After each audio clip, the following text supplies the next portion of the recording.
All right. Hey, everybody. We've got some technical difficulties with our usual broadcast. So I've just made a few on-the-fly adjustments. This will look a little strange. Actually using a different setup, a different system, because I'm not sure what happened here with the, I think it's the software that we use to run the live stream. Right as we were getting ready to launch in this exciting Wednesday episode of UnWoke.Academy, everything crashed on our system. Now I can see it in the background. This was spinning. Well, the show must go on, so I grabbed a laptop actually, so you can see me. We took advantage from a laptop that I have for one of the podcasts that we do on a separate show. A few housekeeping notes just for anybody who may be interested. I began I took over as I'm a radio show host as of December 2nd. That was something that wasn't on my to-do list. It wasn't on my bingo card. After that, I was given the opportunity of doing the offer in November.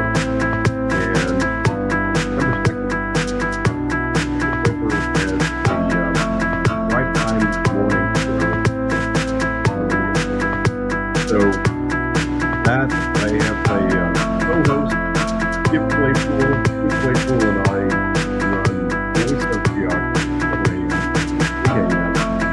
If you're interested in finding out more or see what that's all about, I just be a model for more than that. It's Voice of Geography on WINP Radio. And you can find that live stream at 7 a.m. to 8 a.m.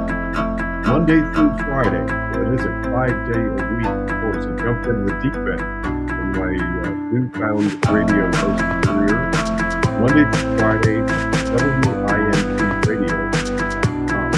That's unrelated to what I did in Academy.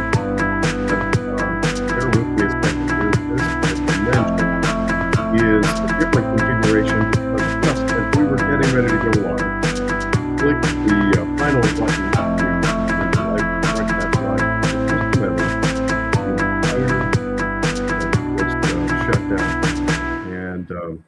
Frustrating. I can still see it spinning in the background. So, as I said, show must go on. I am doing this from a laptop, totally different configuration. But here's the thing I'd like to cover in today's conversation, and that's what's often referred to as the inversion matrix. If you've read 1984, that's George Orwell,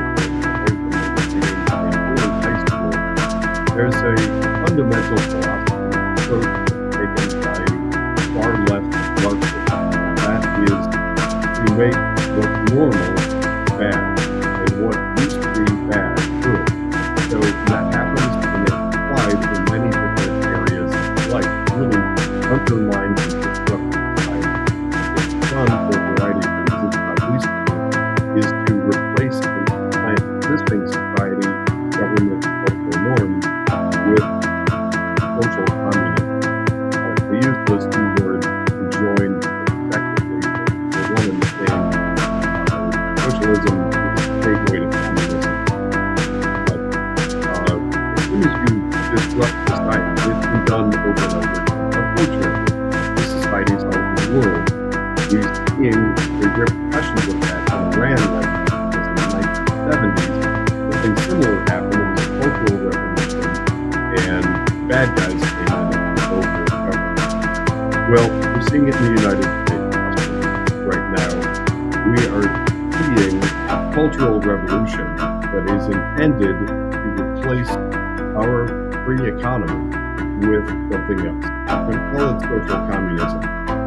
Bear with me here as we rail our way through terminology, because it's true. As soon as we start talking about socialism and communism and Marxism, what is capitalism? It's kind of there's differences of opinion about how those are defined. For today's purposes, I'm going to use those in a very general sense. If you'd like, I need to switch over on this.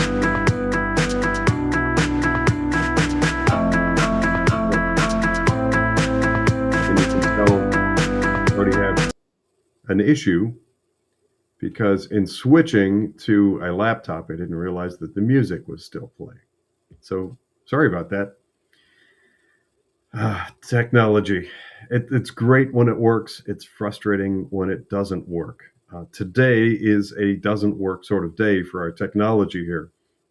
Uh, by the way, we are live streaming right now from two different sources on Substack, and then a unified live stream that is out on Rumble, X, YouTube, and Facebook. If you are so inclined, if any part of this piques your interest or prompts a question or comment, feel free to comment. I should see it in the comment section on the software that I'm using. If I don't, bear with me. You'll have to humor us here because I've had to switch the last minute because of some technology issue. So I will try my very best to incorporate any questions you may have. If you're somewhere where you cannot ask a question or don't want to be referenced publicly, feel free to email me at jonathan@unwokeinvesting.com. I'll do my best to answer your questions. So in that inverted society, in that inversion, the intention is to make everybody feel completely upside down. What's illegal becomes legal, what's legal becomes illegal, good becomes bad, and everybody starts to question everything. And unfortunately, in this era, in this instance, in the United States, our media and many of our politicians are in on it. And you see it in all sorts of examples all across the media and social media spectrum and perspective. We see all kinds of celebrities who are calling for an uprise against law and order. And law and order is being billed as some sort of affront to law. It's being billed as lawlessness. So when we have police officers out there who are trying to do their job and enforce existing laws that are on the books, that is being treated by certain politicians and celebrities as these brute force. These are these terrible people out there that are harming society.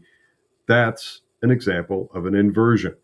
Well, I've said it before, and it's just been brought to my attention that some group, some organization called Reason, and it's Free Minds and Free Markets. Reason is apparently a publication. I was not familiar with it before just recently, but they have something out, an article released just today, actually, from a JD Tusile, released today, February. I better not rush things. It's January 14th, 2026 at 7 a.m. this morning. That is titled Trump versus Free Markets. And it's exactly what I'm talking about. Trump has, in fact, shaken the bushes and rattled things by moving us back to a free market. And I've pointed that out, and I have illustrated that ad nauseum. I've shown that over the past 5+ years, we've moved into a captive, consolidated market, massively over consolidated. And Trump is working to reverse that and get us back to free markets. Reference the February 21st investment policy that was released by Trump's White House. It's a spectacular document that throws down the gauntlet and says to the financial world, Wall Street included, that that's exactly what's expected, that the world of finance must get back to free market economy. Well, here's an article that is inversion. Trump versus free markets, released by this Reason.com, which is anti-reason in my book, is arguing the nonsensical and counterproductive, the how do I want to put this? What is it? The first iron rule of Marxism is accuse your enemies of doing what you're doing while you're doing it to sow the seeds of confusion. Well, in releasing an article saying that what Trump is doing is anti-free markets, just clouds and muddies the waters, because it's exactly the opposite of truth. What Trump is doing, as illustrated by things like my various posts through the last many years, the parade of woke sameness and globalist bubble, I've illustrated over and over that we've lost sight of free markets, especially during the Biden administration. It was awful. And there was mass consolidation in like roughly 30-ish companies. You know, the usual players, Microsoft, Amazon, Nvidia, Apple, those companies, a small cabal of them, became preposterously overfunded during the Biden administration. Well, now we have a reversal of that, and we're going into free markets, which is awesome. Another illustration of the effect of that, and what a good thing that is the performance numbers that I've shared from the financial PMA. The last time I looked it up, it was 57.2% return. That's spectacular. And I believe that is simply indicative. That's an example of free markets at work. Let the free markets grow. Let them free, for heaven's sakes. And that's what we're doing. That's what we're seeing. So to see these articles, and you should expect that there are going to be a lot more of them, because as Trump works to free capital markets, you're going to get these naysayer miscreants out there that are releasing articles like this one, trying to make the point that the opposite is of truth. That wasn't even a sentence. Let me put that together let me try again. That truth is false and falsehood is truth. That's inversion. It confuses people and allows the bad actors on Wall Street, the globalists, to try to push back to what they want, which is mass consolidated markets. And they were getting it. They had it in droves. They had so much overfunding of a small number of companies, and it was anti-free market. It was choking off and starving free markets. They were cash starved for a long period of time. So by releasing these articles, it's a tell.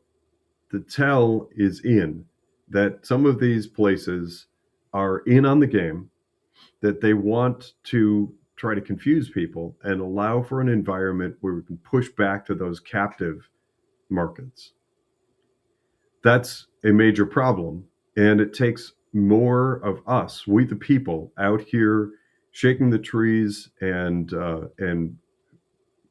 doing podcasts like this one, answering questions, engaging in conversation, and challenging these people to push back.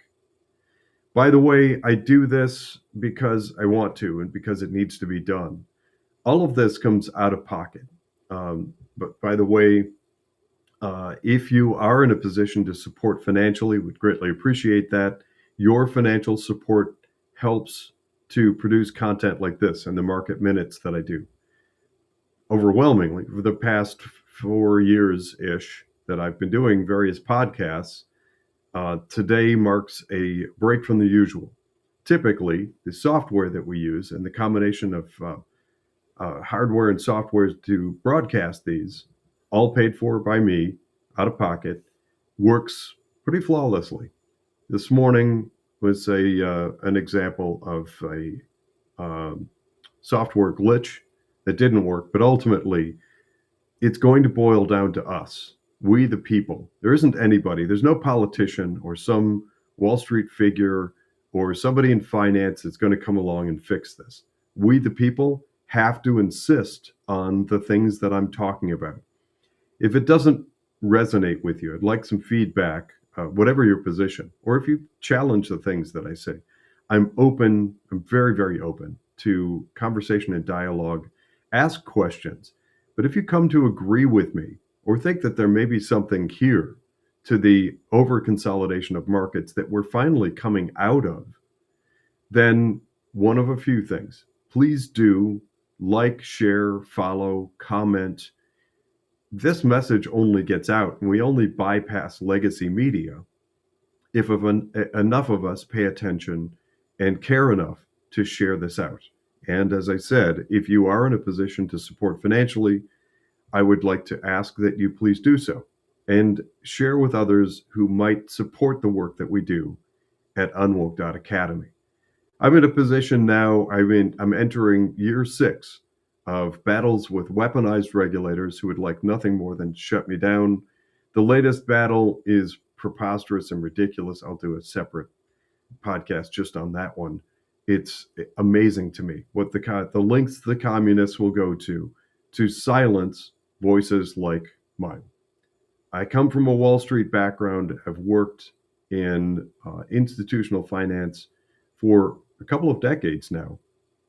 I have great connections, insights, and in the wherewithal to challenge and ask questions. I think more people should be doing that. And a big part of the reason that I do what I do is the hope that other people out there, perhaps younger in the financial marketplace, financial advisors and otherwise, financial planners, you name it, see what I'm doing and take it and run with it and start asking more questions. This is the problem. I've drawn this analogy many times in the past. The problem isn't so much the top-down tyranny of these types of organizations, the big Wall Street firms that dictate what ultimately shows up in your statement. The problem is the great number of people that go along to get along within those financial organizations that don't ask questions. They allow themselves to simply follow the bouncing ball. By the way, as a side note, I do see that the systems are all back online now. I have no idea. We're going to have to call in my IT friends to take a look at the system and see what happened there that shut us down at the beginning of this podcast. But that's all right. We hopped over and used some different technology. If people don't start doing a better job of asking questions, and if we unfortunately end up with a majority of people who simply follow the bouncing ball, we won't have enough momentum to push back and end up with free markets. And that's my big fear. When we see articles like this that are trying to convince us that captive markets are in fact actually free markets, which is complete and utter hogwash, then if we don't push back enough, get the information out and inform the public, like we're trying to do with ICE and the current ridiculous nonsense that we're hearing from many in legacy media and politicians and some celebrities, that ICE somehow represents a threat, even though they're simply our police force enforcing existing laws, then the bad guys win. And in very similar fashion, if we don't do a good job in the world of finance of challenging these things and pushing for true free market economy, then we're going to end up with, I call it global communism.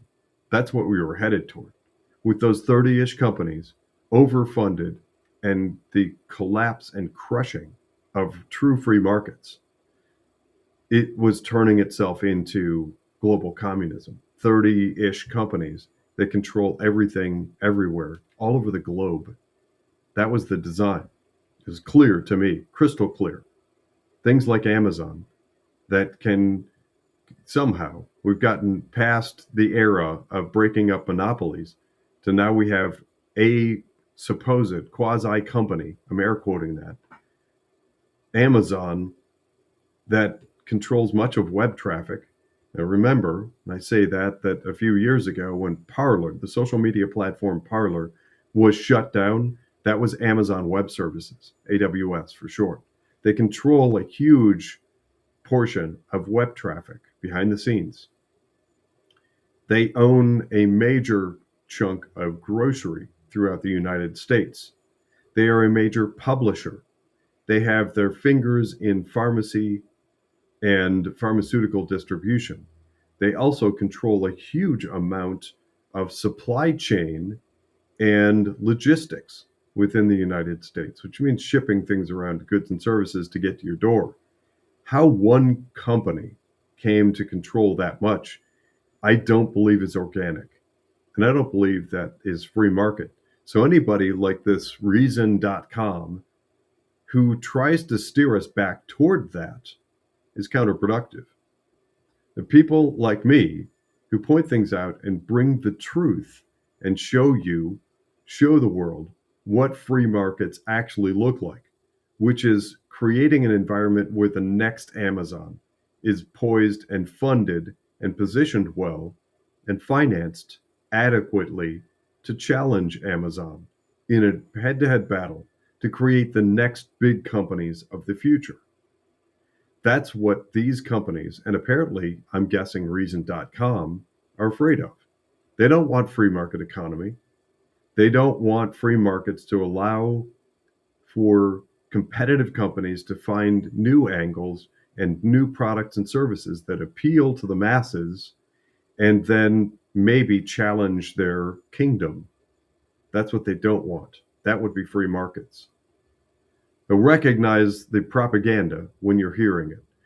There's one other thing I actually tried to jump on and look it up prior to this show. So I'm just sort of generally going to point you in the direction. If you have a browser in front of you, check out Citizens for Free Speech. And one of the things you're going to find connected to that is something called Citizen Activist. And they've got a whole series of spectacular short training programs. And one of them has to do with recognizing propaganda. So, as you can imagine, there are people within the United States who have worked in intelligence communities and military espionage and those sorts of things, who became very good at propaganda, how to create it, how to manipulate societies and manipulate people using propaganda. Well, some of those people are kind of white hats, and they have created content connected to that citizen activist to help you understand it and recognize it when you see it. Like this article suggesting that captive markets are actually free markets. It's hogwash, and we need to call it out like that. And imagine a big part of what I'm after. Imagine a society, imagine an environment where every time organizations like do this, or when you get some celebrity or politician that tries to categorize ICE as lawless, which is exactly the opposite of the truth. That's a police law enforcement body that is enforcing existing laws. When we see these things, don't be silent. Please, I'm asking you, get vocal and republish, repost, comment, call them out, call them what they are, propagandists. So the point of this episode, putting a little bow around it, is recognizing propaganda and recognizing the fact that it's being done in the world of finance as well, to try and confuse people, to try and make you think that bad economy is good economy and that good economy is bad. And it's inversion matrix. The inversion matrix applied to the world of finance and Wall Street. If you have any questions, as I said, you can contact me at UnWoke.Investing. John, excuse me, I was giving you the website. It's Jonathan, Jonathan, at UnWoke.Investing.com. This has been another episode of UnWoke.Academy. Thanks for tuning in.